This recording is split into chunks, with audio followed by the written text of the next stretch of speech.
Mərhəmət duyğusu səndə yoxdursa, tutduğun orucun nə mənası var?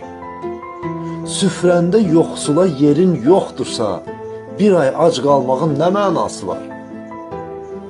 Tərəzin çəkidə əyri çəkirsə, dilin zəhər kimi qəlb incidirsə, əlin rüşvət alıb rüşvət verirsə, qıldığın namazın nə mənası var?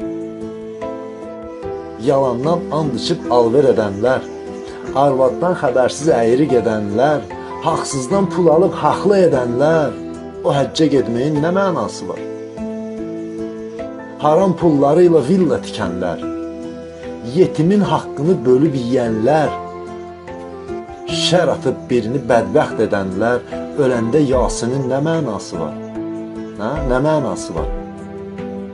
Namaz da, oruc da asandır qardaş, vicdanlı olmaq çətindir qardaş, əsl insan olmaq lazımdır qardaş. Əməlsiz Qur'anın nə mənası var? Həqiqətən gözəl dedi ki, əsl insan olmaq lazımdır qardaş. Əməlsiz Qur'anın nə mənası var?